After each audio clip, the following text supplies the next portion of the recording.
Hello, ഇന്ന് ആകെ ഒരു പൊട്ട ദിവസം കേട്ടോ. എനിക്ക് തീരെ വയ്യ, നല്ല പനിക്കും ഒക്കെയുള്ള കോളുണ്ട്, നീർവീഴ്ച കാര്യങ്ങളൊക്കെ ഉണ്ട്. അപ്പോൾ വായൊന്നും ഒരു സുഖമില്ല. അപ്പോൾ എന്ത് കഴിക്കും എന്നിങ്ങനെ ആലോചിച്ച സമയത്ത് ഒരു ക്രേവിങ്സ് വരില്ല എന്തെങ്കിലുമൊക്കെ കഴിക്കാനായിട്ട്. എന്ത് കഴിക്കും എന്നിങ്ങനെ ആലോചിച്ചപ്പോഴാണ് നമ്മൾ കുറച്ച് മുന്നേ കടയിൽ പോയിട്ട് ഒരു മിഠായി മേടിച്ചിട്ടുണ്ടായിരുന്നു കേട്ടോ.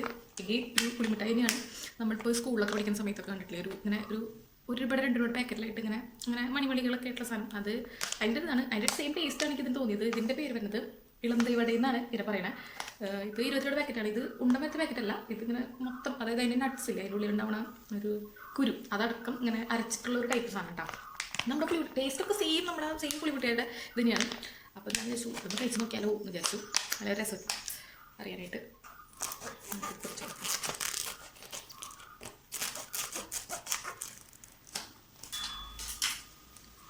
ഇങ്ങനെ പൊട്ടിച്ചെടുക്കാൻ പറ്റുള്ളൂ, കാരണം അത് ഭയങ്കര ടൈറ്റായിട്ട് ഇരിക്കണേ. അതിങ്ങനെ ഇങ്ങനെ നമ്മൾ പൊട്ടിച്ചെടുക്കാം. ഇങ്ങനെ കഴിക്കില്ല, അങ്ങനെയൊക്കെ കഴിക്കാൻ പറ്റുള്ളൂ. എടുത്തിട്ടാണ് സംഭവം. ശരിക്കും നമ്മൾ ആ പുളിമിഠായില്ലേ അതിനേക്കാളും കുറച്ച് എരിവുണ്ട്. നമ്മൾ വേറൊരു വ്യത്യാസമില്ല. അതേ കഴിച്ചാൽ ആഗ്രഹം തൊലിയൊക്കെ കൂട്ടാം. ഞാൻ വെറുതെ ഇങ്ങനെ കണ്ടപ്പോൾ ഒരു തവണ മേടിച്ചതാണ്. അപ്പോൾ സംഭവം ശരിക്കും അത് ടേസ്റ്റാണ്. ഇപ്പോൾ പിന്നെ നമ്മൾ ഇടയ്ക്കിടയ്ക്ക് മേടിക്കുമല്ലോ, അങ്ങനെ മേടിച്ചാണത്. അപ്പോൾ കുഴപ്പമില്ല, നല്ല രസം കേട്ടോ. നമ്മുടെ നെക്സ്റ്റൊക്കെ വരും, നമ്മുടെ പഴയ സ്കൂളിലൊക്കെ പഠിക്കുമ്പോൾ 1 രൂപയ്ക്ക് 2 രൂപയ്ക്ക് മേടിക്കില്ലേ, അതിൻ്റെ സെയിം ടേസ്റ്റ് തന്നെയാണ്.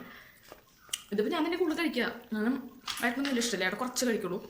അങ്ങനെ ഉണ്ണിക്കും അങ്ങനെ അധികം കൊടുക്കാറില്ല. ഞാൻ ഇങ്ങനത്തെ നമുക്ക് ഞാൻ മുന്നേ പറഞ്ഞില്ല, കാരണം അവിടെ നിന്ന് അധികം കൊടുക്കില്ല. കാരണം ഇതൊക്കെ അവർക്ക് പറ്റുമല്ലെന്ന് അറിയില്ല, അവർക്ക് എന്തെങ്കിലും റിയാക്ഷൻ കാര്യങ്ങളോ അല്ലെങ്കിൽ വോമിറ്റിങ് എന്തെങ്കിലും വരുമോ അറിയില്ല.